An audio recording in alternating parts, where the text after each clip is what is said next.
কি অবস্থা? আশা করি সবাই ভালো আছেন। তো দেশ থেকে যারা নাকি মনে করে যে বিদেশের বাড়িতে কোনো কষ্ট নাই, 3 বেলা খাইবো, টাকা কামাইবো, ঘুমাইবো আর টুকটাক কাজ কাম করবো, তাগো লাগে হইলো ওই বিদেশটা, তাগো লাগে না, বুঝছেন ভাই? যারা নাকি কঠোর পরিশ্রম দিতে পারবো, তাগো লাগে হলো বিদেশ। মনে করেন দেশে আপনি ঘুম আসবেন রাত 12টা নাই, 1টা নাই, 2টা নাই, ঘুম থেকে উঠবেন 11টা 12টা, আপনার যখন মনে চায় তখন খাইলে খাইলেন, একবেলা না খাইলেন না খাইলেন।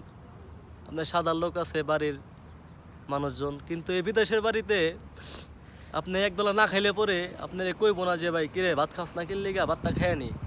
আর কাজের যে বিষয়গুলো বিদেশের, সবগুলো সব কিছু টাইম টু টাইম মাইনে চলতে হয়, বুঝছেন ভাই? যেমন ডিউটি যদি সকাল 5টা থেকে শুরু হয়, তাইলে 4টা বা 4:30 বাজে ঘুম থেকে উঠতে হইব। উঠে ফ্রেশ ট্রেশ হইয়া হালকা পাতলা নাস্তা করলেন, পরে কাজে সাইডে যাইবেন। দুপুর 12টা বা 1টা এই সময় পর্যন্ত কাজ করতে হইব। এই সময় কাজ করার পরে দুপুরে লাঞ্চ করবেন।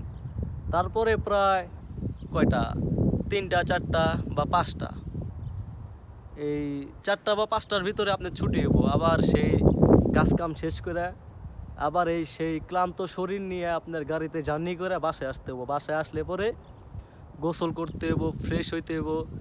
তারপর সময় থাকে আর কত, বাড়ি ফোন দিবেন, কথাবার্তা বলবেন একটু, ব্যাস রাত হয়ে গেল, খাওয়া দাওয়া করে ঘুম, আবার সকালবেলা কাজে যেতে হইব।